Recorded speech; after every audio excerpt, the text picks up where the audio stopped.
नमस्कार मतदार बंधू आणि भगिनींनो, मी डॉक्टर राहुल मेश्राम गडचिरोली चिमूर विधानसभा क्षेत्रामधून सगळ्या मतदार बंधू आणि भगिनींना एक आव्हान करत आहे.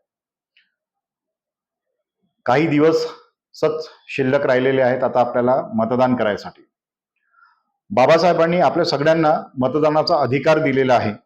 हा मतदानाचा एक अधिकार संपूर्ण या देशाचं राजकारण बदलवण्याची ताकद एवढी मोठी आहे आणि त्या ताकदीचा आपण योग्य तो वापर करणं अतिशय गरजेचं आहे.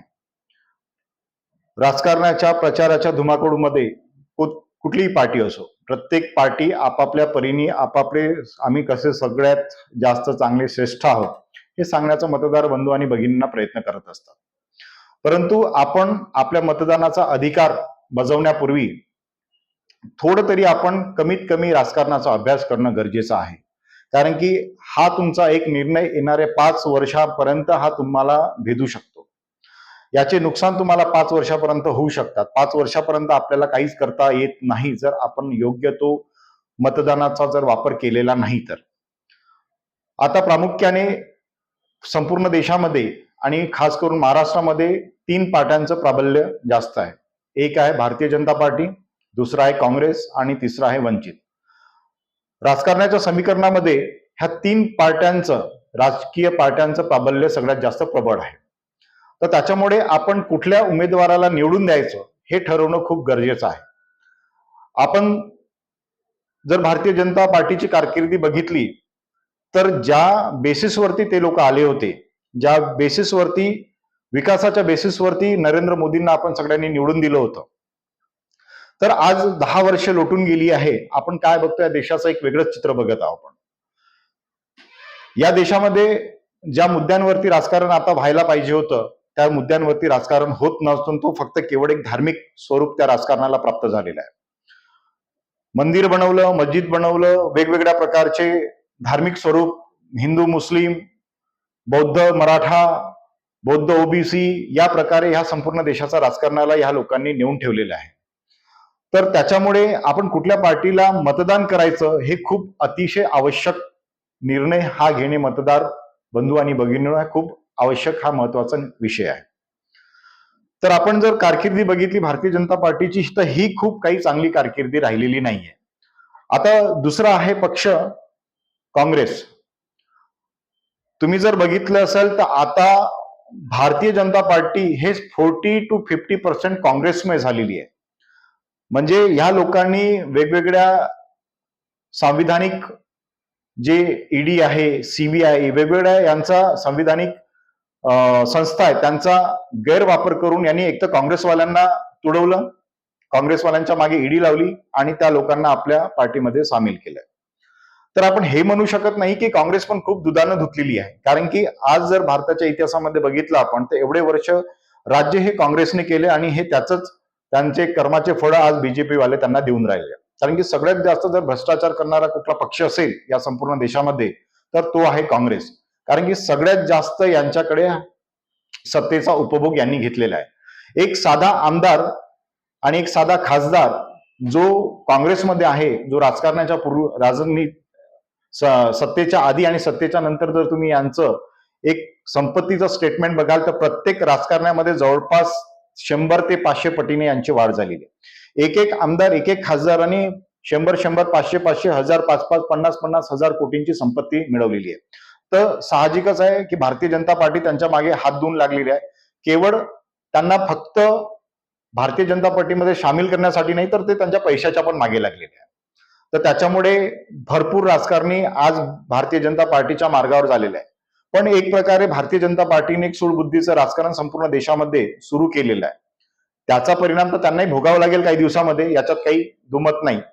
पण सध्याच्या परिस्थितीमध्ये जर आपण बघितली की आपण जेव्हा मतदानाचा अधिकार बजावू तेव्हा नेमका कोणत्या पार्टीला आपण आपलं मत दिलं पाहिजे जेणेकरून 5 वर्ष आपल्या देशावरती सुशिक्षित लोकांचं आणि सुनियोजित राजकारण हे चाललं पाहिजे.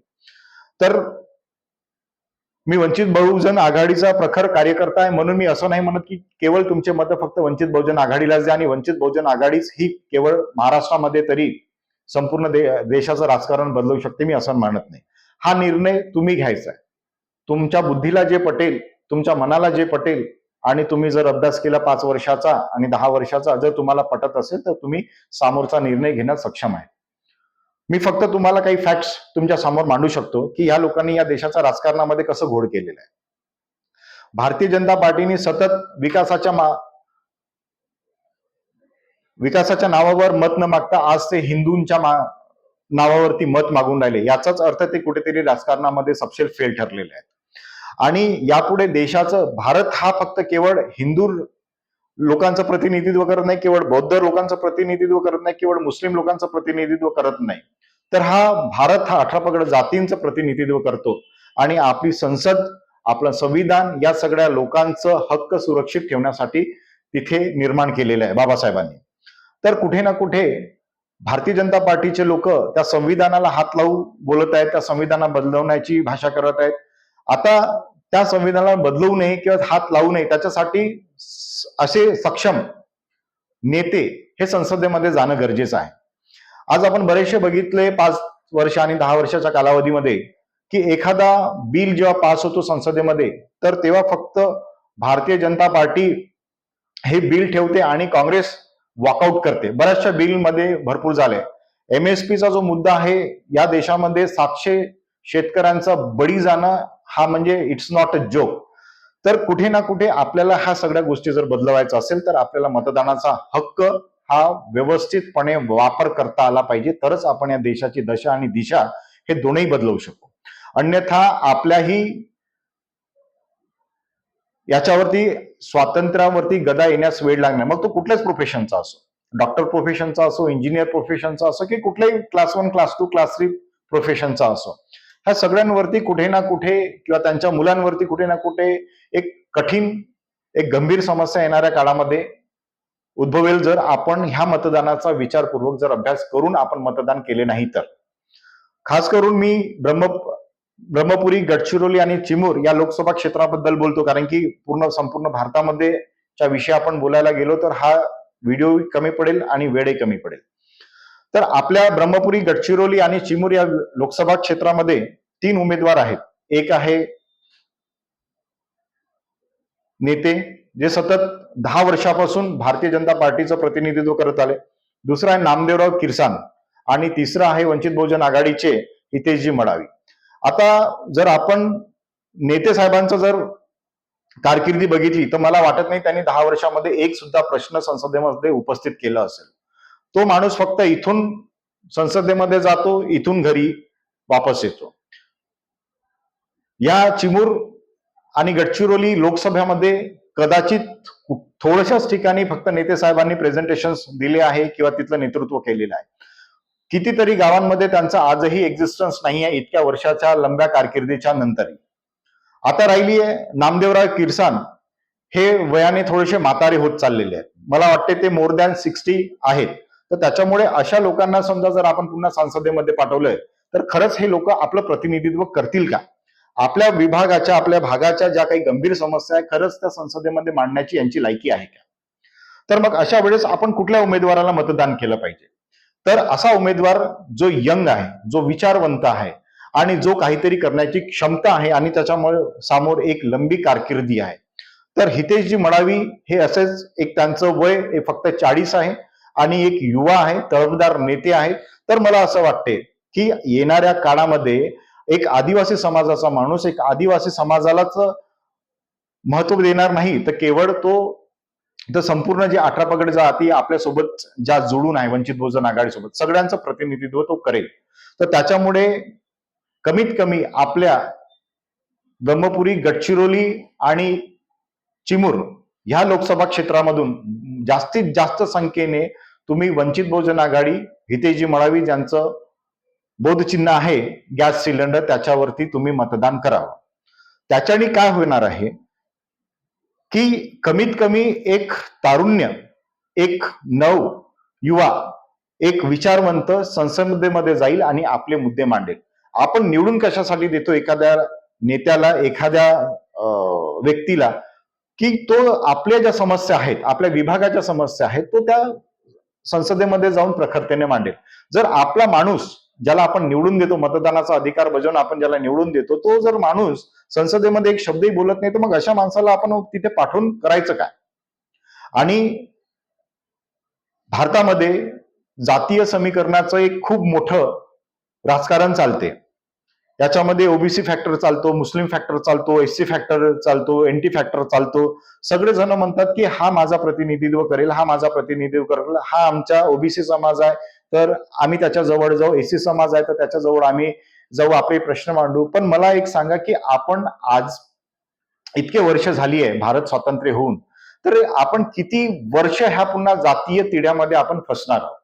आपल्याला कुठून तरी एक नवीन सुरुवात, जातीच्या पलीकडे बघण्याची सुरुवात आपल्याला करावी लागेल. त्याच्यामध्ये एससी, महार कम्युनिटी, बौद्ध कम्युनिटी, ओबीसी कम्युनिटी हा केवळ नसला पाहिजे. जर आपण युवा, खास करून युवा, जर आपण हा सगळा जर विचार करत अरे यार हा माझा ओबीसी समाजाचा आहे, हा माझा एससी समाजाचा आहे, हा माझा मुस्लिम समाजाचा आहे, म्हणून फक्त जर आपण मत देत असेल तर कुठे ना कुठे आपलं सर्वनाश झाल्याशिवाय राहणार नाही. कारण की जितकेही विकसित देश आपण बघितले आहे त्याच्यामध्ये जातीय समीकरण नाहीये, पण भारतामध्ये इतक्या जाती या ब्राह्मण लोकांनी या भारतामध्ये टाकलेल्या आहेत, तर त्याच्यामुळे आज आपण कितीही प्रयत्न केला, आज आम्ही जेव्हा ग्राउंड लेवलवरती प्रचार आणि प्रसार करतो तेव्हा एक ओबीसी माणूस, एक जो बौद्ध माणसाच्या प्रचारात येत नाही आणि एक बौद्ध माणूस ओबीसी माणसाच्या प्रचारामध्ये जात नाही, ते कुठेतरी खूप मोठी मानसिक तफावत आणि जातीय वाद्यांनी ही निर्माण केलेली आहे. पण कुठेतरी आपल्याला याची दिशा आणि दशा बदलावी लागेल. नाहीतर काय होईल, येणाऱ्या 10, 15, 20 वर्ष, 25 वर्ष काळामध्ये आपण या जातीय समीकरणाच्या जर तिढ्यामध्ये लढलं, अडकून बसलो, तर कुठेतरी आपला सर्वनाश झाल्याशिवाय राहणार नाही. आज तुम्ही चायना बघा, अमेरिका बघा, हे किती आपल्यापेक्षा प्रगत झालेले आहेत. तिथे हा कुठेही जातीय फॅक्टर चालत नाही. आणि आपण ज्या जातीय माणसाला निवडून देतो तेही शेवटी काय करतात, ते काही खूप मोठं काम करतात अशातली भाग नाहीये. तर त्याच्यामुळे आपल्या मतदार बंधू आणि भगिनींनो, जेव्हा कधी आपण मतदान करतो तर कुठे ना कुठे आपल्याला ह्या सगळ्या गोष्टींचा विचार करावा लागेल.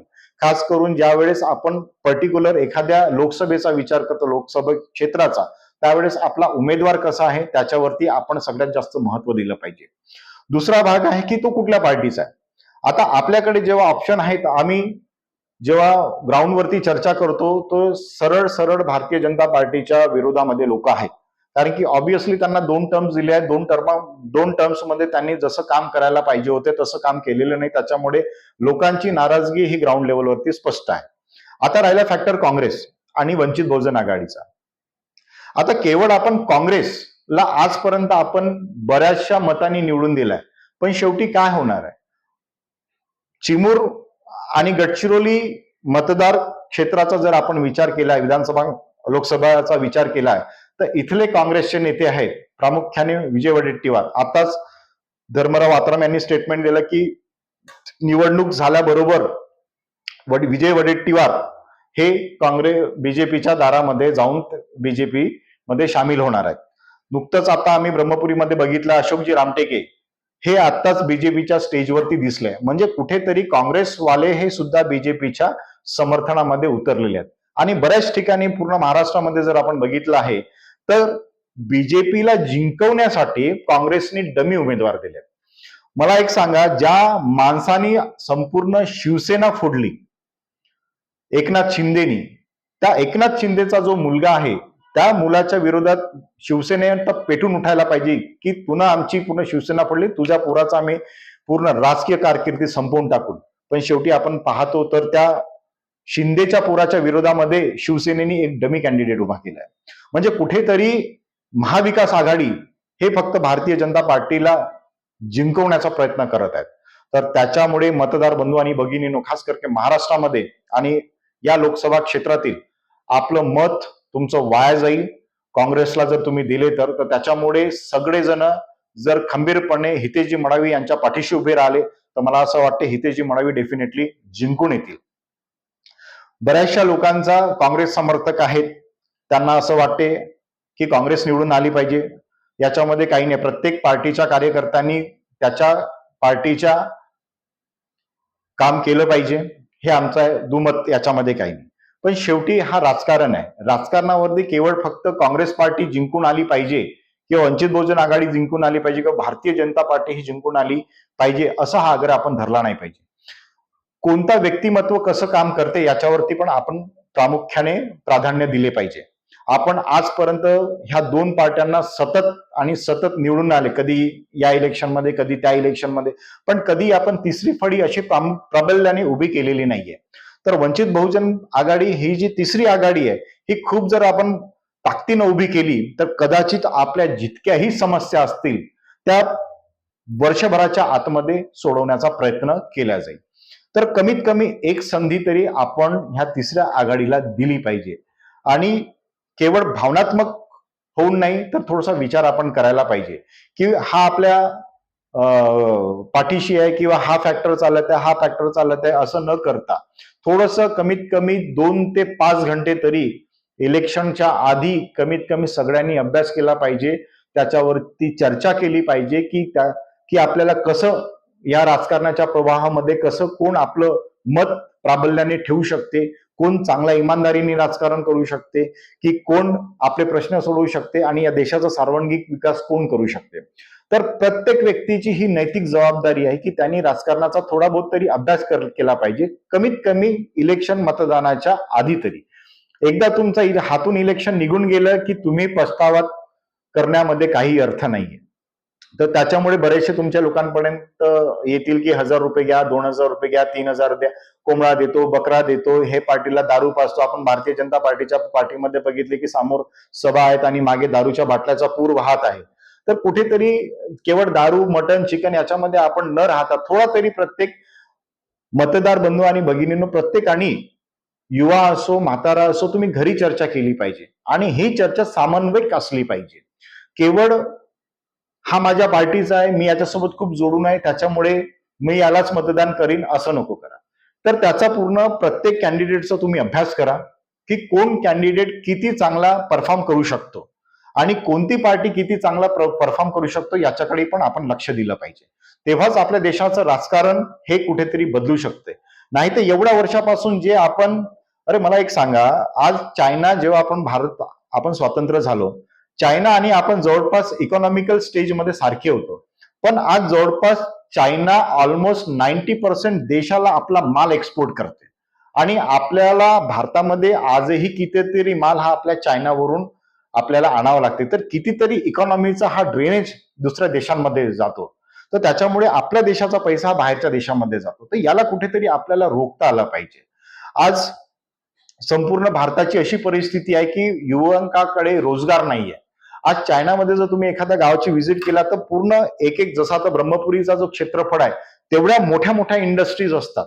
जर तुम्ही एखाद्या ठिकाणी गेले की मला एक कापड पाहिजे तर तो फक्त पांढऱ्या कापडाचं मॅन्युफॅक्चर करतो आणि त्याच्याकडे इतका मोठा मॅन्युफॅक्चरिंग युनिट असतो ज्याचा आपण कधी विचारही केलेले नाही.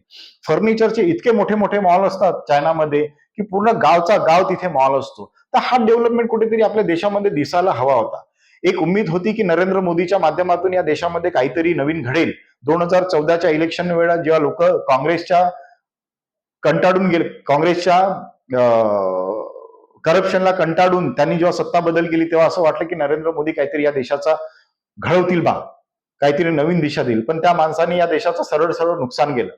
या देशाला असा नेता लाभला की जो एक बोलतो एक आणि करतो एक. जर आपल्या देशाचा जर राजाच चोर असेल तर त्याच्या प्रजेकडून आपण इमानदारीची अपेक्षा करू शकत नाही. तर कुठे ना कुठे आपल्याला आपला राजा जेव्हा आपण निवडतो तेव्हा इमानदार असणं गरजेचं आहे. आणि बोले तैसा चाले हे आपल्या वाङ्मयामध्ये पण आहे आणि अभंगामध्ये आहे.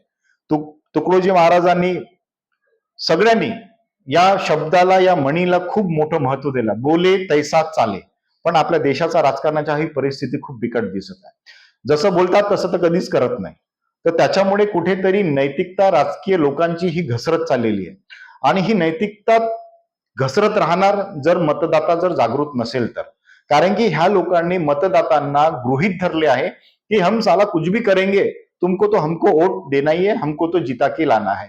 तर हे कुठेतरी यांची मानसिकता जोपर्यंत राजकारणाची बदलत नाही तोपर्यंत आपण या देशामध्ये काहीतरी नवीन घडवून आणून असं मला वाटत नाही.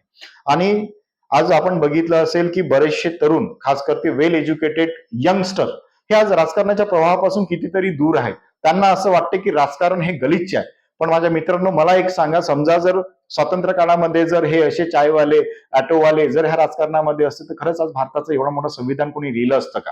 भारतामध्ये कितीतरी योजना ह्या ज्या वेल एज्युकेटेड लोकांनी लॉन्च केलेल्या आहेत. जर खरंच हे सातत्याने हे चोर, डाकू, अनपढ गवार जर हे संसदेमध्ये जर बसत गेले, तर खरंच या देशाचं कधीच हित होणार नाही. तर त्याच्यामुळे माझं आव्हान पण आहे वेल एज्युकेटेड यंगस्टर्सला, की तुम्ही पण सक्रिय राजकारणामध्ये येणं गरजेचं आहे. वेळ काढा थोडासा.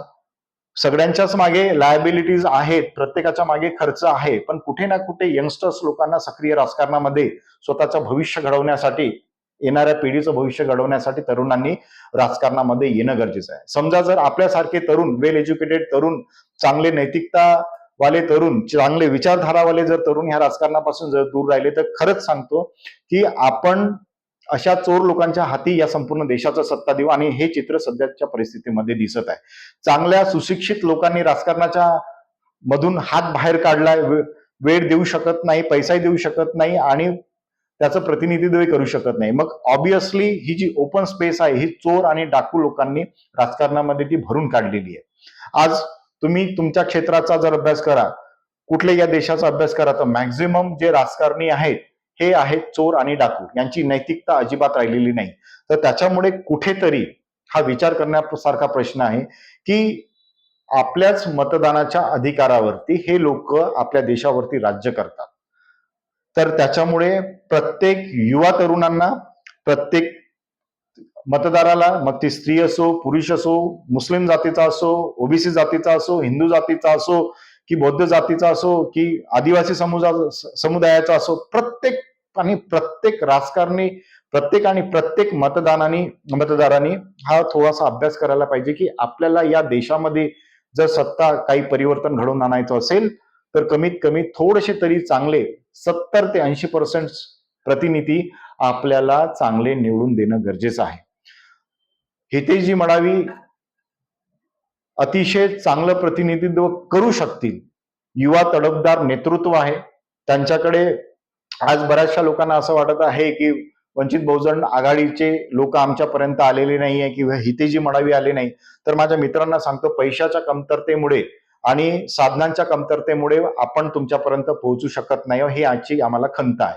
पण याचा अर्थ असा नाहीये की आम्ही लढणं सोडलं, आम्ही स्वाभिमान सोडलं. आज प्रत्येकाकडे युट्यूब आहे, प्रत्येकाकडे मोबाईल आहे, प्रत्येकाकडे इंटरनेट आहे. त्या इंटरनेटच्या माध्यमातून तुम्ही थोडा तरी अभ्यास करा, थोडा तरी विचार करा, आणि ही एक आपल्या मोहल्ल्यामध्ये, आपल्या समाजामध्ये, आपल्या घरामध्ये, आपल्या मित्रपरिवारांमध्ये एक अशी चर्चा घडवून आणा की आपल्याला खरंच जर या देशामध्ये काही बदल घडवून आणायचा तर कोणाला निवडून दिलं पाहिजे. तर ही केवळ काँग्रेस पार्टीने घडवली पाहिजे किंवा त्यांच्या कार्यकर्त्यांनी घडवली पाहिजे किंवा भारतीय जनता पार्टीच्या कार्यकर्त्यांनी घडवली पाहिजे असं नाही.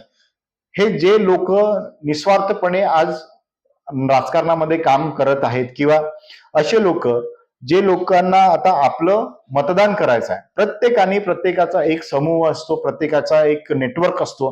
तर तुम्ही प्रत्येक संध्याकाळी तुम्ही बसता, चर्चा करता, उठता, तर त्या चर्चेमध्ये हा विषय अतिशय महत्वाचा आहे की तुम्ही चर्चा करा. केवळ एवढं बोलून चालणार नाही, रे हमको क्या लेना देना यार, हमारी जैसी जिंदगानी चल रही वैसी चल रही, चाहे कोई भी चुन के, हमको क्या लेना देना, हा अतिशय म्हणजे लो मेंटॅलिटीचा विचार करणं सोडा, आणि कुठेतरी सक्रिय राजकारणामध्ये जोपर्यंत तुम्ही येणार नाही, सक्रिय राजकारणाच्या चर्चेमध्ये तुम्ही सहभाग होणार नाही, तोपर्यंत या देशाचं खरंच भलं होणार नाही. तर मित्र आणि भगिनींनो, येत्या 19 तारखेला जो मतदान आहे त्याच्यावरती संपूर्ण देशाचं, खास करून आपल्या मतदारसंघाचं पण भवितव्य निर्भर ठरणार आहे की आपण कोणाला मतदान देतो. भारतीय जनता पार्टीला लोकांनी रिजेक्ट केलेलं आहे. आता फक्त काँग्रेस आणि वंचित बहुजन आघाडीमध्ये ही लढाई चालू आहे. तर माझ्या मित्रांनो, मी पुन्हा एकदा सांगतो, तुम्ही काँग्रेसला जर मतदान केलं तर डेफिनेटली 100% तुमचे मतं वाया जातील आणि तुम्हाला 5 वर्ष पस्तावण्याची पाडी येऊन जाईल. ही पाडी आली नाही पाहिजे, त्याच्यासाठी वंचित बहुजन आघाडीला तुम्ही मतदान करा. केवळ वंचित बहुजन आघाडीला मतदान केल्याने तुमचं काही कमी होणार नाही आहे, उलट वाढेल. पण काँग्रेसला समजा जर तुम्ही मतदान केले, तर समजा जर हे लोक ज्यावेळेस बीजेपी मध्ये जाईल तर त्यावेळेस घोर निराशा आपल्या पदरी पडेल. तर त्याच्यामुळे हा 5 वर्षाचा कालावधी आहे, 5 वर्ष खूप मोठा कालावधी होतो आणि या कालावधीमध्ये भरपूर काही बदलाव होतात. तर त्याच्यामुळे आपला मत वाया गेलं नाही पाहिजे. त्याच्यासाठी तुम्हाला हितेजी मडावी गॅस सिलेंडरवरती तुम्हाला बटन दाबून हितेजी मडावींना वंचित बहुजन आघाडीला विजयी करणं आवश्यक आहे. वंचित बहुजन आघाडी हा केवळ एकच समुदायाचं रिप्रेझेंटेशन करत नाही. बऱ्याचदा समाजामध्ये म्हणतात अरे वंचित बहुजन आघाडी हे फक्त केवळ बौद्धाचं आणि एससी कम्युनिटीचं प्रतिनिधित्व करतं. तर माझ्या मित्रांनो, आज आपल्यासोबत 18 पगड जाती, ओबीसी समाज पण मोठ्या समाजाने जुळत आहे, मुस्लिम समाज मोठ्या प्रमाणात जुळत आहे, मराठा समाज मोठ्या प्रमाणात जुळत आहे आणि आदिवासी समाज, माना समाज ह्या सगळ्या मोठ्या प्रमाणामध्ये आपल्या वंचित बहुजन आघाडीसोबत आज जोडलेले आहेत. तर ह्या सगळ्यांचे जे प्रश्न आहेत त्या सगळ्यांचे प्रश्न हितेजी मडावी हे प्रखरतेने संसदेमध्ये मांडतील आणि व्यक्तिगतरित्या पण ते या प्रश्नांचा उलगडा करतील. तर त्याच्यामुळे एक कुठेतरी आपल्याला यंग जनरेशनला प्राधान्य देणं खूप गरजेचं आहे. संपूर्ण भारताचा विचार केला तर ह्या फक्त भारतामध्ये 70 ते 80% केवळ पारंपरिक राजनेता आहेत. म्हणजे ज्या लोकांनी सुरुवातीला राजनीती केली आणि आज त्यांचेच वंशज हे फक्त राजनीतीमध्ये आहेत. आपल्यासारखा एक गोरगरीब जनता किंवा गोरगरीब राजकारणी माणूस त्याला टिकूच देत नाही राजकारणामध्ये. पण सगळ्यांच्या हातात जर सगळ्यांनी निर्धार केलं तर हितेजी मडावी डेफिनेटली प्रचंड बहुमताने निवडून येतील. तर माझ्या मित्र आणि बंधूंना मी पुन्हा एकदा तुम्हाला निवेदन करता की मतदानाच्या आधी एक थोडस चर्चा घडवा, सकारात्मक चर्चा घडवा आणि सकारात्मक पद्धतीने वंचित बहुजन आघाडीला गॅस सिलेंडरवरती आपली बटन दाबून हितेजी मडावींना विजयी करा. धन्यवाद.